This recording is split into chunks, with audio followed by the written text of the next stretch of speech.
Captains are leaders of the fellowship, and they inspire their allies in battle. The big thing about captains in LOTRO is that they are pretty much meant to be your overall leaders who can buff you, heal you, and of course, potentially tank in times of need.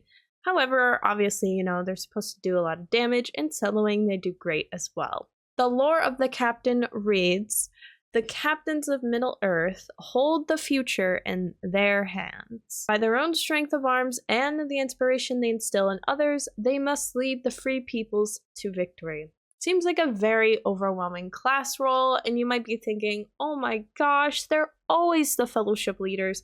That's not true. I just want to make it clear that even though captains are almost like the future, like almost victory holders for any group, that doesn't mean that they're actually always like deemed the fellowship or raid leaders. So don't think that you can't play a captain just because that's what the lore and almost the gameplay suggests. But captains are great for soloing too.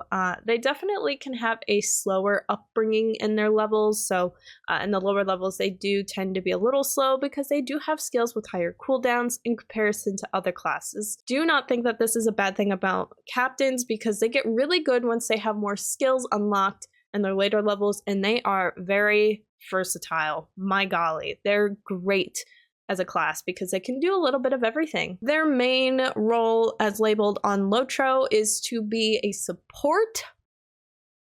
I have a big head scratch. When I read that, I was just like, huh? Captains can definitely be like a good support role in terms of what they can provide to groups. I mean, like, they have heals, they have buffs for their allies and stuff like that, but that doesn't really classify them as a support. I would definitely say in actuality, they're more of like a damage type role, but they do a lot more in terms of almost like offhand tanking more so these days from what I see. But, they can be a support role too, depending on how they kind of want to be or how you want to play the character. The class is inspired by the last king of Gondor, Eonor. I hope I say it right. I can never get his name right, but that's who the class is inspired by. The class difficulty is labeled under moderate, which I can kind of agree with. I don't think captains are a super easy class to just kind of understand because they have so many buff skills, but most of the time their skills don't really apply to the person who's applying it. So like, for example, there are a lot of buffs that you can do for your fellowship leaders, but it might not help you in particularly. Sometimes it just only helps your group, and soloing doesn't seem to really, help you out too much because you're like, well, I could use the buff, but maybe not so.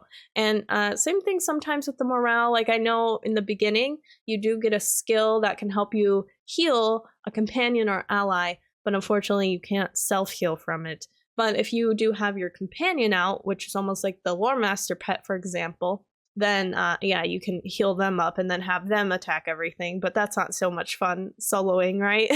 Anyway, I would just say that they are a class that does take a little bit of adapting to because of their higher cooldowns for their skills, but also because they have a lot of buffing skills that you might just feel like, oh, these aren't helping me too much, they're helping others, which might kind of make you feel like the class doesn't really have like a good potential. But trust me, in the later levels, you'll get more like DPS combat related skills. You'll do more in terms of like light damage, especially too, which I think would be a great time to play captain, especially if you go in with a one-handed and a shield combo, which I actually do really recommend. I don't think a lot of people do that too much now, but I like doing that combo personally. I find it a lot more exciting in my gameplay, but it is all up to you. The available races to play a captain are as follows. You can be a dwarf, high elf, man, river hobbit, or stout axe captain. So not too many available races, I would say. I mean, definitely way more than there used to be, but you have like a good handful to pick from. So definitely not super limiting in that regards. The highest level armor rating that they can have is heavy. So you can always just go with the heavy armor choice.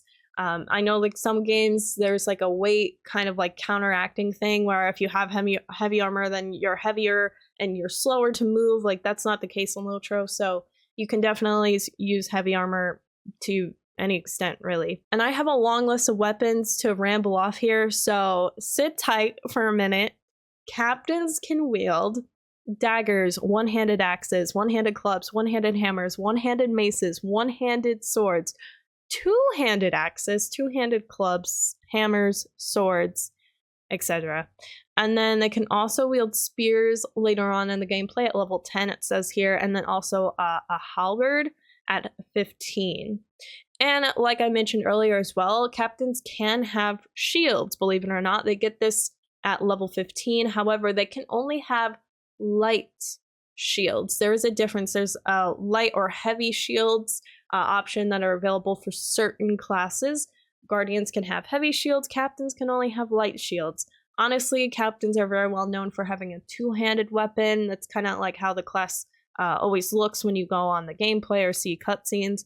But I do kind of recommend going with a one-handed, like axe, for example, and then going over and using a light shield when you have the option. Light shields are really hard to find in the game though, so don't really like prioritize it too much, especially once you get your legendary item. At that point, like, pick the two-handed weapons.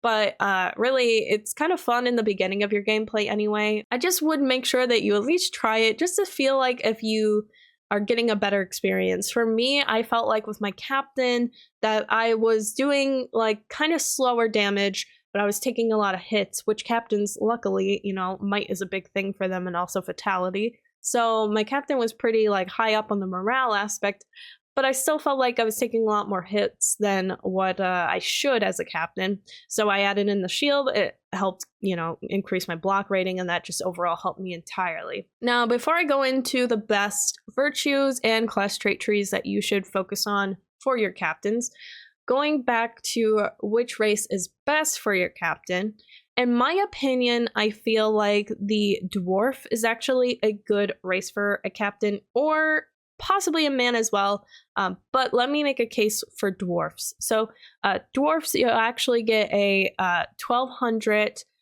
increase of might at your max level, and then same thing with vitality. You also get an increase of vitality at your max level with the racial traits for dwarf, which goes up to 1500 or plus. Even I think there's even more fatality you get. The dwarves also have in combat morale and power regenerations, which are really good for any sort of captain. Like, you will probably have a lot of heat taken on you if you're an offhand tank, so you could definitely utilize those heals coming in for you and increase your morale faster if possible. But it's just overall good to have, especially if you're someone who might be taking a lot of hits just in general throughout your solo gameplay. And then, of course, if you do decide to do a light shield and one-handed weapon combo, you can also have a block rating increase with the dwarfs, which can go up to about like 7,000 block rating plus at the max level for that passive racial trait. And then, of course, you also get fidelity and loyalty rank increase, which help with morale for sure, and your vitality, which is just overall good for you. I mean, the more morale you got, the better. And then, of course, with the dwarf, you do get special skills because of your race. So you do get the endurance of stone skill, which will actually decrease by 50%. Your melee range and tactical damage, it's just a like active skill though, so you have to activate it in order for it to use. It's not like this passive long-term thing you'll have, unfortunately. And then, of course, they also have another skill that you can utilize in times of need, which is the Dwarf Endurance Boost, which actually increases your fatality for the entire fellowship that you may be in. And then also there are the axe damage increase too for dwarfs, so there's a 5% axe damage increase there for one-handed or two-handed, which, I mean, if you want to have a captain with a two-handed axe, go ahead. You can do it with the dwarfs. And now that we sort of know a little bit more about the captains, let me go into the specifics of which stats are best for them, go over the class trait trees, and also the virtues. So first, let's briefly go over the best stats for captains. So for the captain, might be something you'll definitely want to take a look at here, which increases your physical and tactical mastery. So you can do both good with your physical and sort of your, I guess, further away skills. So pretty much like ranged or melee. You can do better with your skills there. And then there is a block rating, which doesn't really so much apply to you unless you're going to do the shield and one-handed sword combo. You can definitely get an increase in crit rating and a physical and tactical mitigation parry. So I would definitely go with might here as one of the main things that we're going to want to take a look at here. Another thing that's really important, obviously, is going to be your physical mastery and your tactical mastery. The fact that they are so, like, on top of each other together is great. I would also recommend just taking a look at finesse. Crit is also going to be nice too, so you can do like better damage to certain skills and almost have like a bigger magnitude, as it says here, for certain skills or devastating hits that you do. So definitely good to have crit as well. I noticed that my finesse is quite low, and I would probably want to up that up a little bit more personally, but it's kind of up to you. So just kind of going back to like what would be mostly important here: might, physical mastery, tactical mastery as well, physical and tactical mitigations as well here. Vitality will help you with morale. It's not a bad thing to kind of keep a look at, and I will pick some virtues that help with my vitality, but just overall going for might, physical mastery, mitigations for sure, and then focusing on your tactical mastery and mitigations as well. And then of course just making sure that you're umping up some of your resistance too, because that'll, you know, help you avoid some effects, but also finesse too, just because that'll reduce your opponent's chance of blocking your attacks, which we do not want. So might, physical mastery mitigations, tactical mastery mitigations, finesse, resistance, critical, they're all good, okay? You need to focus on every...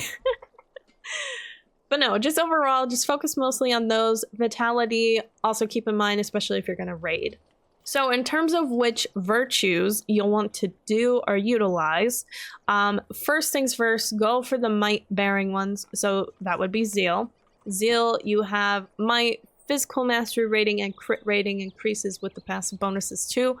Great. All around, you need everything on there. Perfect. Then I go for wit personally. Like I've mentioned before, I go for wit for everything just because it has physical and tactical mastery rating, but also there's crit and finesse. That finesse rating is pretty much all of my finesse rating on my character sheet that we just saw. Like, it pretty much made up all of my finesse. So that is good for me. Opponents ain't gonna be blocking my skills as much, hopefully anyway. I then would say go for Valor because there is another thing, a physical mastery rating that can increase finesse as well. This is also the only other thing helping my finesse.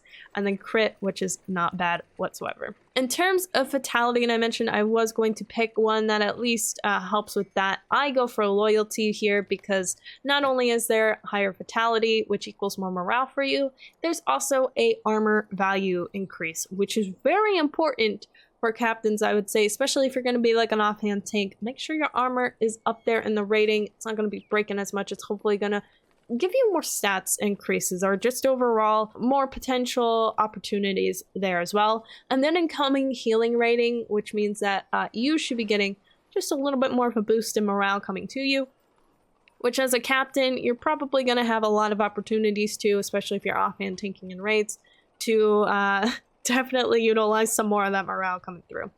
And then I personally would just go for compassion after this because this has physical and tactical mitigations, with physical being higher priority, just because as a captain you are a more melee based class. Physical mitigations, melee based, you know, attacks, same thing. Tactical is more for their away stuff, more almost like the light type damage stuff more so. Which we're not going to be so ranged as a captain. Most of the time they're up in battle, but they can do a little bit of both. So that's why I picked compassion. And there's also that armor value, like we mentioned, plus a max morale bonus. I mean, that's always cool. So those are the traits I would do. So it's zeal, wit, valor, loyalty, and compassion. You can kind of do whatever. If you do want to go the route that I did with this character, which was to do more crit and finesse rating and evasion, you can do that as well with confidence, but it's sort of up to you on how you want to do that. There's a lot of different things that each of these virtues can kind of help you out with, but these are just the 5 I would primarily focus on. Now let's go over the class trait trees. So here for captains, we have 3 class trait trees, just like any other class. You have the blue line, which is the Hands of Healing. Heals allies while dealing melee damage. So you guessed it, if you want to take more of a healing approach, you can go blue line. I quite honestly hardly see any blue line captains, even in for like fellowships and stuff. I don't really see them utilize blue line too much because most of the time their heals aren't really as great as some of the other classes, like a minstrel, runekeeper, Bjorning, for example. So I don't really see too many blue lines running around here, but I mean, it's an option. So then there's red line, lead the charge, which fights aggressively to inspire allies towards victory. You guessed it, you just get more damaging based skills, which if you're soloing, red line is a great one to pick. I definitely go more red line just in general, even for like fellowships and raids potentially too. So that's just something to kind of keep in mind.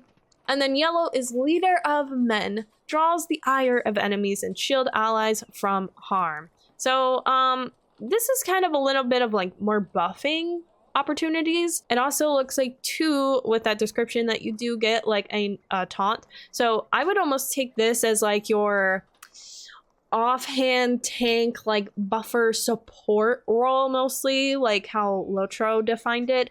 This is typically what I would see more so in fellowships, for example, is the yellow line. Now, when it comes down to like soloing, it's kind of up to you if you want to go red or yellow. Those are your better options here, unless you want to take forever fighting things with the blue line captain. I mean, go ahead. But in terms of just soloing personally, I go for a red line just so I have more damage. But yellow line's a great pick here too, especially if you're going to try to do like some offhand tanking. I would just personally go more yellow here. But if you are in need of a healer and you need someone to just apply more heals, I mean, blue line captain is still an option. Still an option, so that's good, I guess. So yeah, that's just overall the captain class. They're definitely more leaders in charge of fellowships, though that's not actually totally accurate because any class can really lead a fellowship or a raid. But they do have a lot of skills to buff up their enemies, heal their enemies, or just, you know, apply a lot of brutal damage. They have a lot of bleeds as well, which is really good. So more like damage over time sort of things.